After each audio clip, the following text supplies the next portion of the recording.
All right, it's a 12, so it's time to start. Okay? All right, so we still have a problem for logging. Okay? So if you miss anything from the class, okay, then you can search the recorded video on my YouTube channel and watch it. Okay? Then you don't have a problem. So now I have 21 students. I would miss a couple of students due to the schedule conflicts, like athletic competitions. Okay. So we have perfect. We have perfect attendance. Okay, great. So we don't have any problem right now. Great. It's a beautiful day, isn't it? All right. It's a spring day. It's a totally, super nice day. Okay. Yes.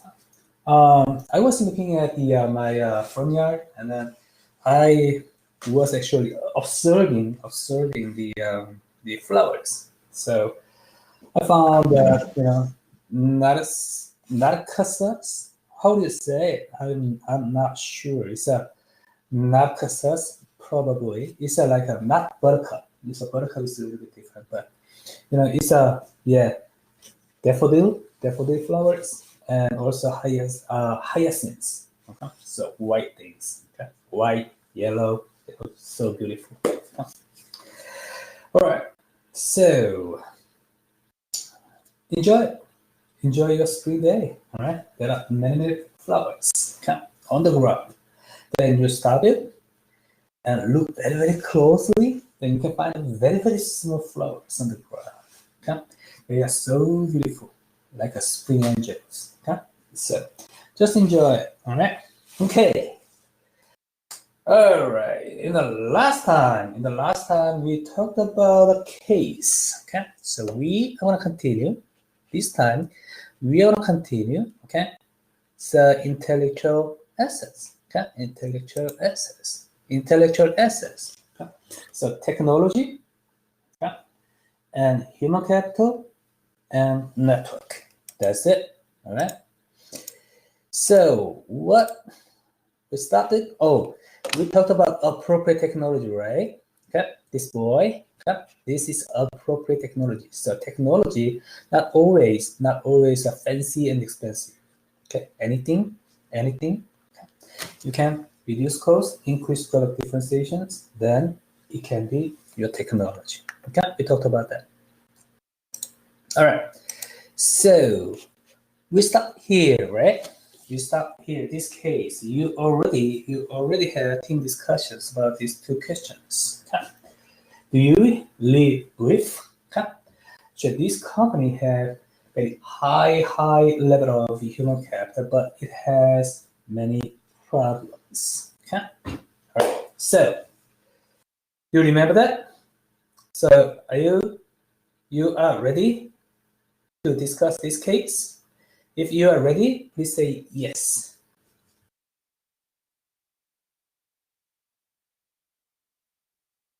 All right, great. All right, let's talk about that. So, any team, anyone. All right. So, what is the case about? Just simply, summarize it. Huh? So, what is the case about? Please, anyone can start it.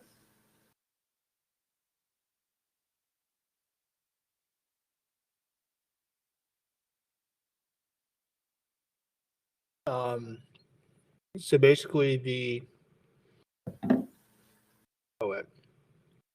sorry, I was thinking of the wrong case. It's all right. I was thinking of chapter 5. I just read that a minute ago. Yeah, sorry. Hang on. Okay. Anyone else? Person got a long, like a chapter 5. It's overachieved. So what is the case about? This case you discussed with your team, okay, in the last time. So please start. It's about a law firm. This was the last one. Yes, it was a law firm. Yes. Was taking out who took out large loans and they weren't able to pay it off, and then they were promising a lot of I guess top talent or stars is what the thing said. They were offering them salaries for multiple years that they were fixed amounts, and they weren't able to pay those salaries. Yeah.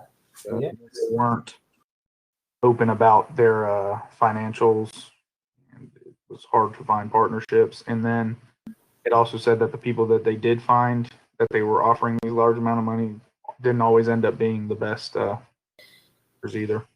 Yeah. Yeah. So basically speaking, Jack is pointing out that this company has a high level of human capital, top talents, and they pay a lot. They pay a lot. But the problem is their performance. The performance is not like expected, what they expected. So there can be some problems. There can be some problems. Okay? Like organizational culture and pay system or whatever. So let's talk about that. The first question: how could these problems have been avoided at Dewey and with BUIP? Okay, anyone?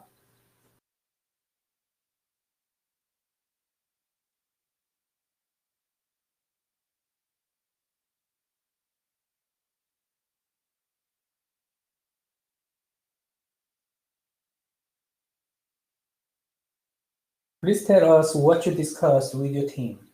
So what are you going to suggest? Our group, we talked about maybe using a commission-based incentive system. So to have a salary of some sorts to help people pay their bills, but do a commission-based system to help ensure that these firms and partners they were taking on were holding up their end of the bargain. So that's what we talked about as maybe what they could have done differently. All right, so they need to centralize. Or at least they have a permission to decide their salary systems. Okay, so it is very strange, right? It is very weird. Okay. So the salary level, the cost is not controlled at all. Okay. It is a big problem. All right. So, it's a good suggestion. All right, it's a good suggestion. Okay. All right, what else? Our group was kind of talking about how a big issue that they faced, and they should have. Sorry, I lost my train of thought. They should have set up a different system to bring in the talent. So it seems like they were just kind of like grabbing anyone they could without really thinking about what they would add to the company and the firm and how it would fit in with everyone else. And so they should have kind of had a more rigorous system in place to make sure that they were only bringing in people who were the best and who would work well with their firm and not just any random lawyer off the street, essentially. All right, so diversity, and human capital. We are going to talk about this point actually, but the top talent is important because why is it important? Because we are expecting the top performance. Okay, not just top talent. We don't need just top talent. No, we need a top performance. Okay? But top talent, sometimes it can be like it's an index. It's to show the future performance. Okay? But if top talent doesn't become the top performance, it's a problem, right? So sometimes we need a diversity, okay? Because we don't know which part of human capital actually achieve the top performance. Okay? So, right, diversity is also important. Also, in this chapter, with human capital things, okay, and emphasize the hire for attitude. Okay? Hire for attitude. Okay, so we are talking about that. Good point, Folsom. Okay, so any other point?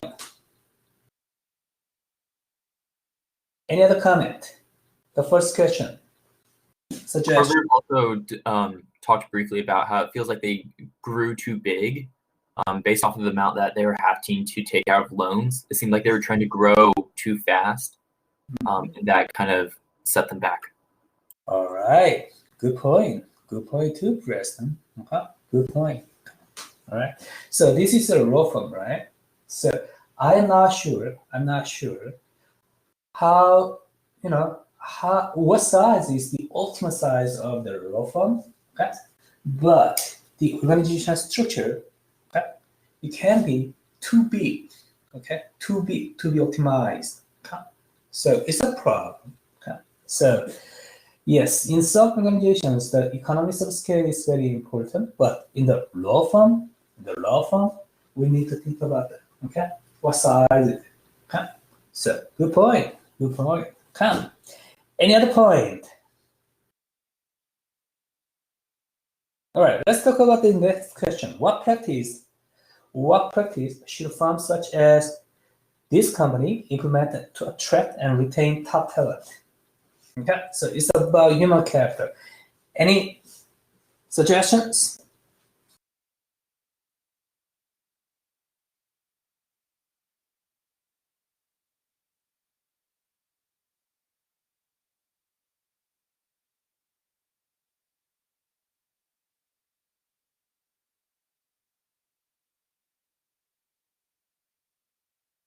The second question, what are you going to suggest to attract and retain top talent for this company?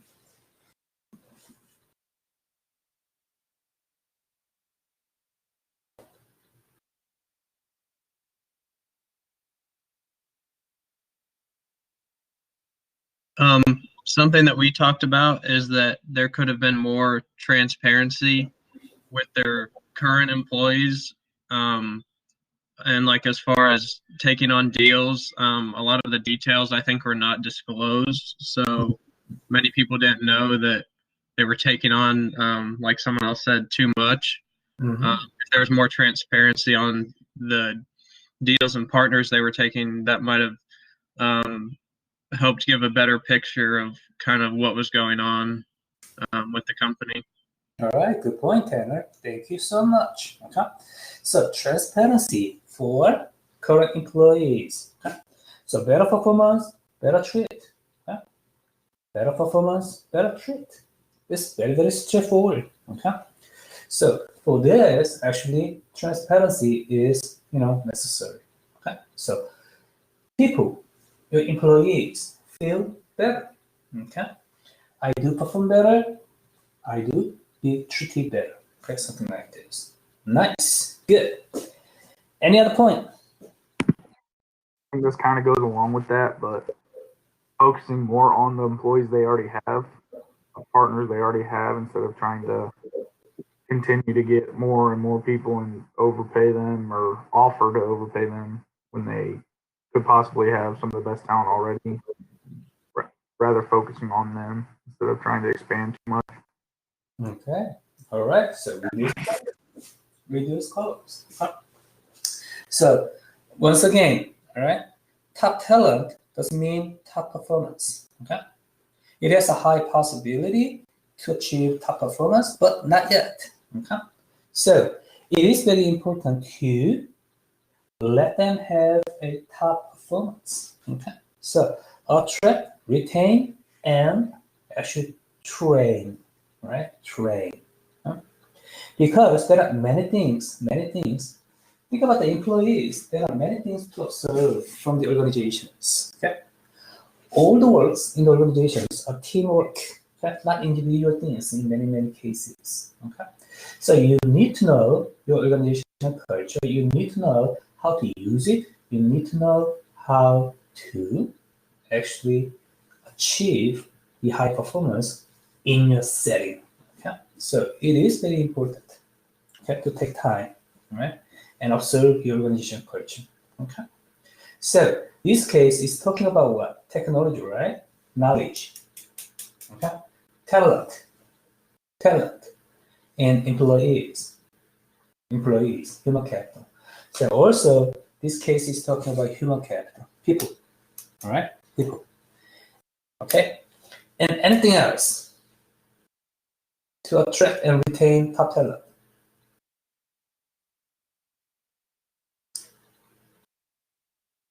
Probably one more thing can be social networks. Social networks to attract and retain top talent. Okay.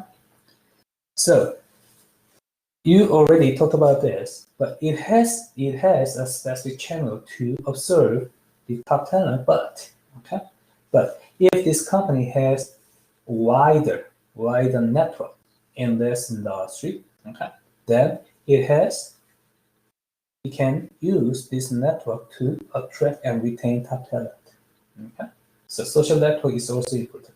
Social network can be formal, can be informal. All right. So from this case, think about that. We talked about already knowledge. Okay, where is it? In the people, in the human capital. And we talk about human capital, people, employees. Okay, and we talk about the network, social network. Okay, so we want to talk about these three things. Okay, technology, knowledge, human capital, and social network in this chapter. Done. Very, very simple. Very, very simple. Okay, the chapter. All right. Nice. Okay. Very good. Very good. It's perfect discussions. Okay. I'm so happy with this. Okay. So, any other points you want to mention before we moving? Okay. So, I want to give a very simple lecture for chapter 4. Then we want to continue chapter 5. Okay. All right. So, again, my lecture doesn't cover everything. All right. So my lecture is just emphasize some points. That's it, right? Okay. So we are talking about technology, intellectual capital, and human capital, and social networks. That's it. All right. 3 things in this chapter. Okay. Ratio of market value to book value. We need to think about this. Okay. Market value, book values are different. All right. In the normal case, we talked about that. Financial statements. Why financial statements are not reliable?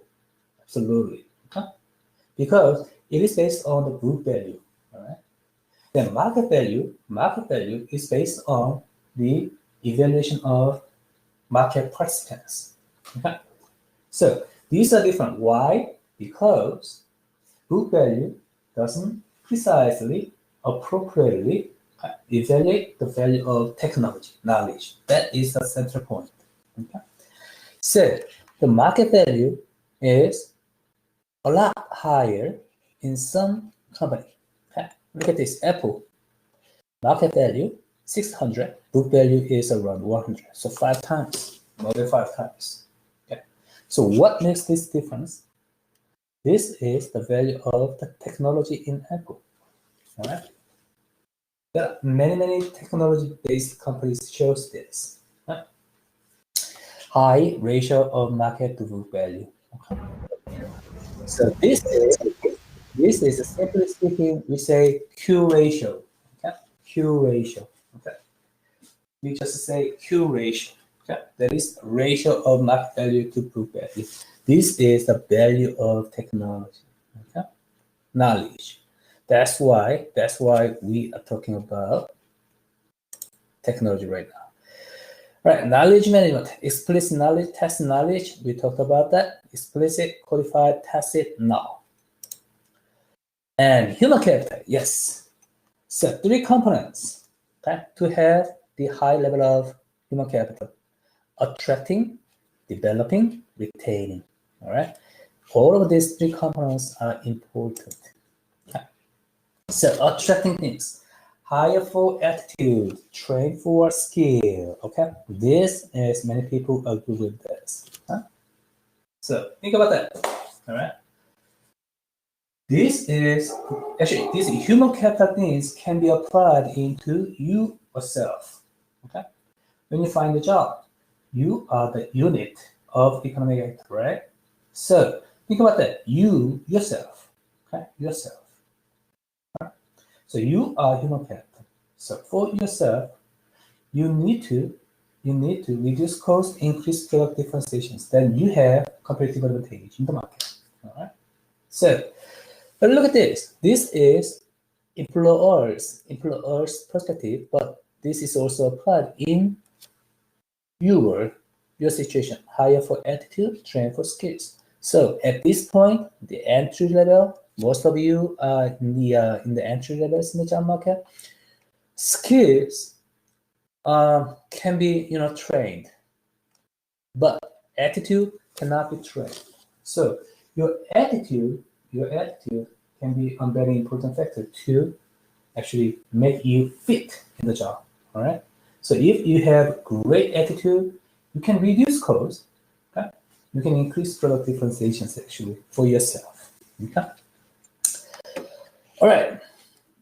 Then developing training development. We talked about evaluating human capital, right? Evaluating human capital, 360-degree evaluation and feedback systems. Okay? So human capital is evaluated. Employees are evaluated by surrounding stakeholders, not just boss. Okay, this is 360-degree evaluation and feedback. Retentions. Okay, retentions. Financial and non-financial rewards are important. Okay, until some points, also like a saturating point, financial reward is important. Something like many people say talking about just a 6 digits or whatever. Okay? So until a point, financial reward is important, but passing this point, beyond this point, financial reward, probably non-financial reward is getting more and more important. Okay, that is my case too. All right, that is my case too. In my life, my income level, in some point, financial reward is important from whatever income source, okay? Like a salary or consulting, whatever. Okay? But after that point, actually, non-financial rewards are very, very important. Okay, recognitions and reputations or something like that. Okay? Not reputation for me, but I just I'm just experiencing this. Okay.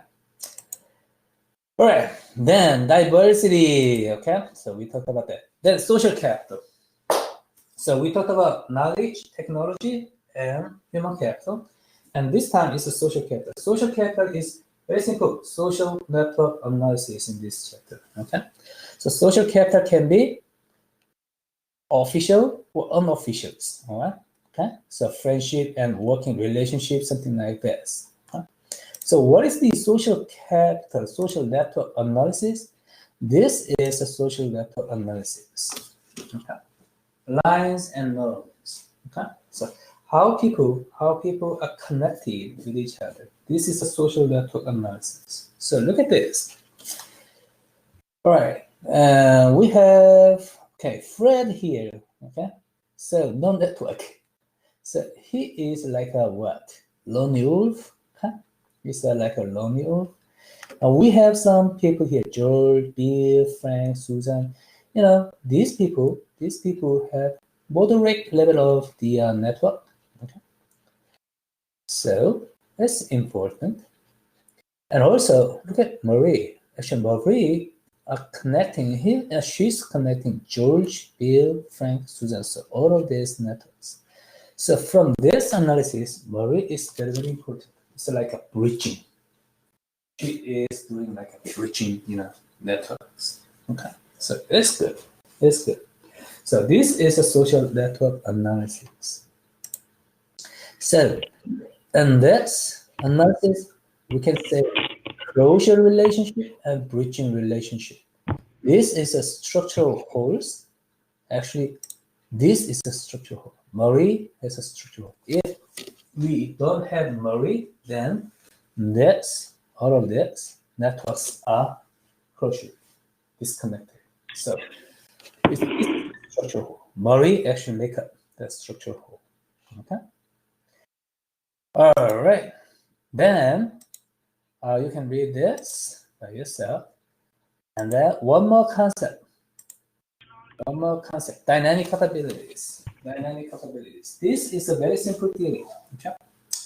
So people are thinking about why some companies are successful, why not. Okay? Then a group of people says, look, organizational environments are changing. So organizations, corporations should radar, should monitor these changes. Okay? If there are changes, then there are some opportunities. Then a company can grab it, develop it, and this company will be successful. But the company doesn't grab it, then it has a problem. Okay? So this is the main idea of this theory. Okay? So dynamic capabilities involve the capacity to build and protect a competitive advantage.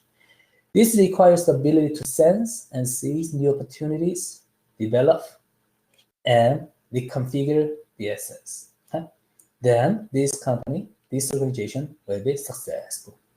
And dynamic capabilities includes almost everything: internal resources, internal process, routines, and strategic decision-making, alliance, or networks, or whatever.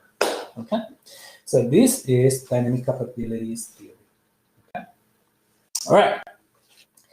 So yes, this is pretty much about chapter 4. Okay? So we are continuing chapter 5 today. Okay? So before moving to the chapter 5, any question, comment?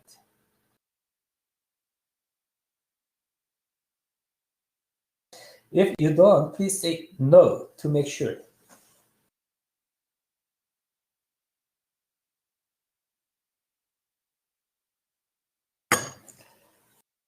All right, thank you so much. Then we are move chapter 5 right now. Okay.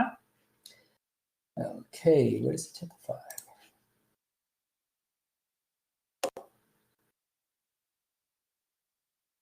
So this is not a perfect situations because we are continuing 2 chapters. Okay.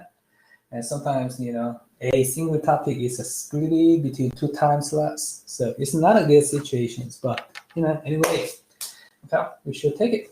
Okay. So let's talk about chapter 5. The main idea of straightening. Okay, the most important topic. Okay, in this class, in this semester. Okay, business level strategy. But we already talked about these things again and again and again. All right. The main idea of business level strategy is reduce cost, increase product differentiations. You create this gap. We say this is value, and this value create competitive advantage. Okay. So this is the main idea of this chapter. So we don't have anything actually new. Okay? But we are gonna just combine what we already understand, okay, and then have the solid idea about it. That's it. Okay. So before going on chapter 5, I want to make sure our schedule. All right, and chapter 6 is in following. Okay. Exam 2 next week, right? Exam 2. So this exam will cover chapter 4, 5, 6. It's not cumulative. So we are focused on chapter 4, 5, 6 only. Okay, 3 chapters. And presentation 2. Okay? Presentation 2 is about your simulation. Okay, so your practice rounds. Okay, what strategy did you use it? Okay, how it worked. Okay, so this point we can share what you did in the practice round. Okay? Then we have better position to start the regular competition rounds. Okay? So why your strategy is successful, why it's not. Okay. All right, any question, comment? Dr. King, All right, go ahead. we don't have class on March 10th, I believe it is, that you have the presentation on. March 10th. What day is it? I think that's our spring break day, but I'm not 100% sure. What? Yeah, March 10th, probably we don't have a class. So syllabus says on March 8th, 8 and 12. So not 10th. Okay. So probably March 10th, okay, doesn't have a class, I think. So we don't have presentations the 8th through the 12th. We just have it the 8th and the 12th. Yes, 8 and Okay. 12. Yes. I just wanted to make sure. That's what I understand from my syllabus. Okay, thank you. All right. So, no question? Any other question, comment? Okay, then let's move. This is the distribution of your room keys. You are going great. Okay. I don't have anything to talk about it. So let's take room keys, chapter 5, right? Okay, so your room keys is available on your canvas. Okay. So chapter 5 room keys is now available. And I'm gonna give you 10 minutes. It's a 32, 12, 32, so 42.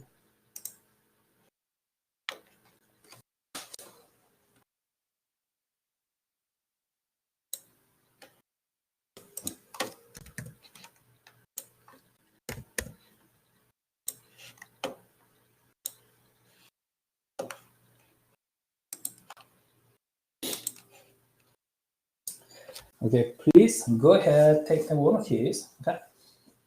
And your warm keys is available. 10 minutes.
Okay, it seems that most of the students are done. So anyone needs more time? I need more time, please let me know. Okay, all right, let's talk about that. All right, the main idea. So we are going to talk about very simple mechanisms, okay? Fundamental mechanisms. Reduce cost, increase product differentiations, and create competitive advantage. All right. So this is the central idea of strategy management. Okay. So chapter 5 is talking about that.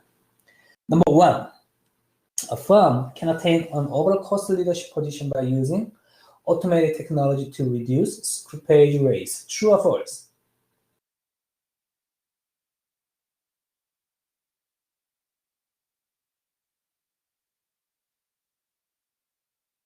Yes, this is true. All right. This is about cost leadership position, cost leadership strategy. What is the cost leadership strategy? What is the cost leadership strategy? Reduce cost strategy. What is that?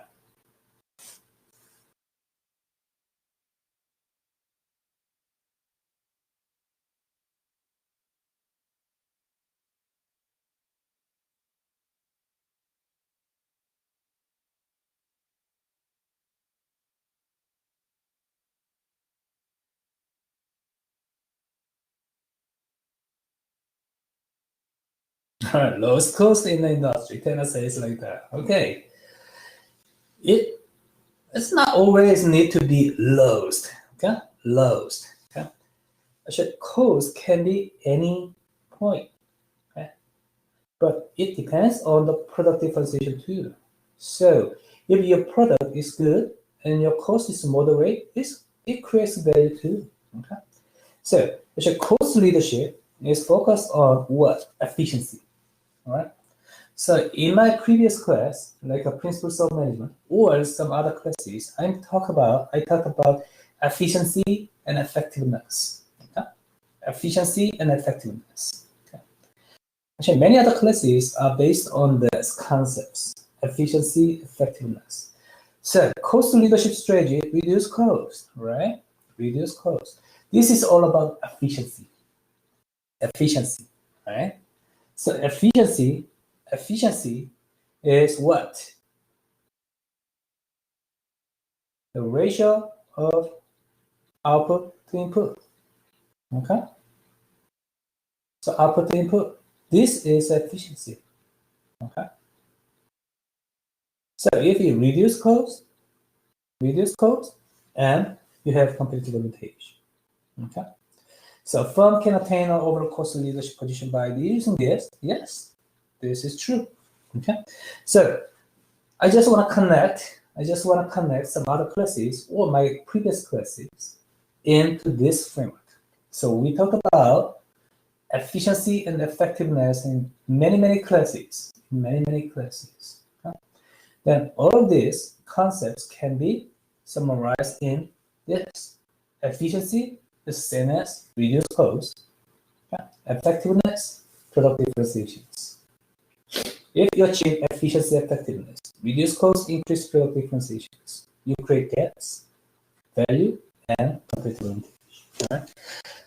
You should understand this. If you understand this framework, chapter 5 is done.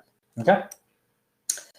Number 2, a firm can attain an overall cost leadership position by purchasing media in large blocks and maximizing sales force utilization through territory management. True or false? This is very true too. All right, this is the economies of scale. Okay, so to reduce cost, some organizations have a bigger size. All right, so this is the economies of scale.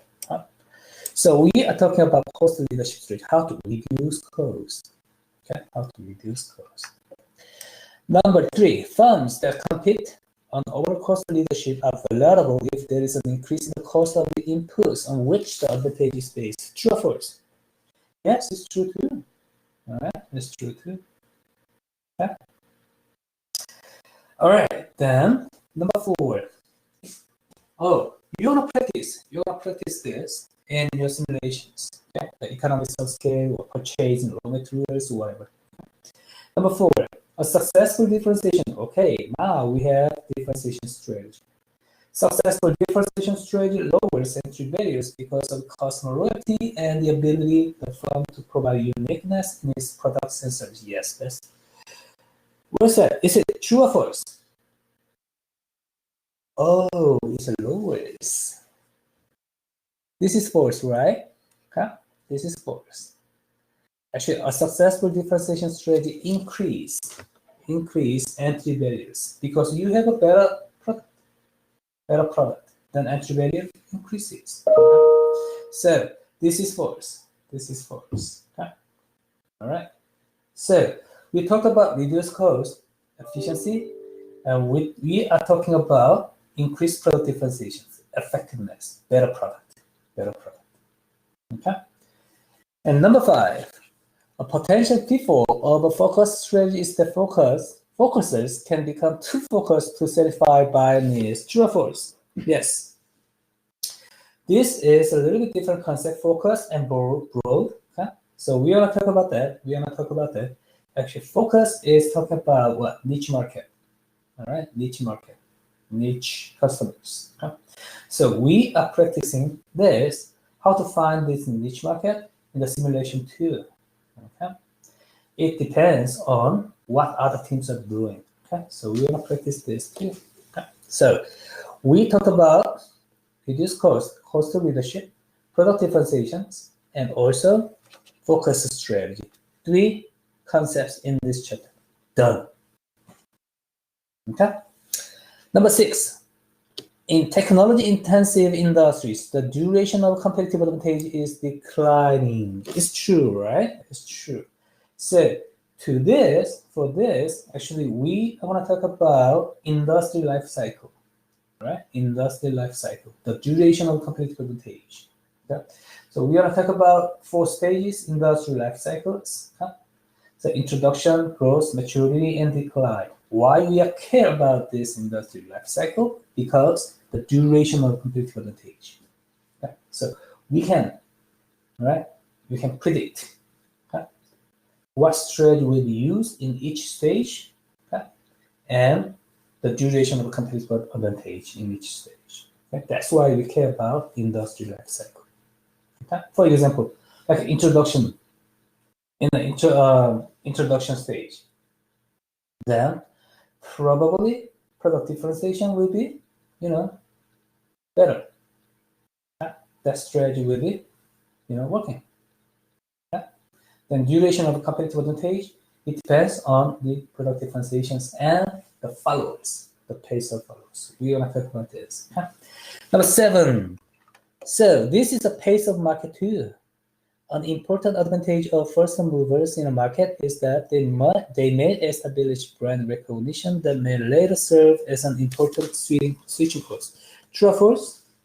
Yes, it's true. All right, it's true too. Okay, so we are to talk about first mover and second movers. Okay, they have different advantages, benefits, and costs on these positions. Okay? So the one case we reviewed. Okay, we already talked about reduce cost strategy, product differentiation strategy, and focus strategy, and industry life cycle. Okay, these are 4 topics. 4 topics we'll talk about in this chapter 5. That's it. Okay, that's it. So, any question?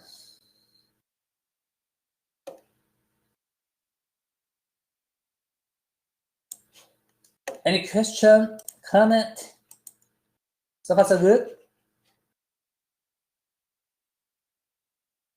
All right, so let's start here. So the time is already almost over. So next time we are gonna do some class activities, and we are gonna finish up the chapter 5.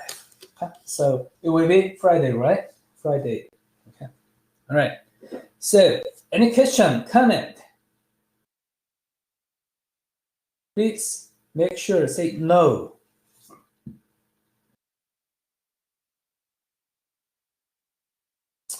All right, if you don't have any other question or comment, I will see you on Friday. You did a great job today. Okay? I love your discussions, especially today. Actually, your discussion was so great. I loved it. All right, I'll see you on Friday, guys.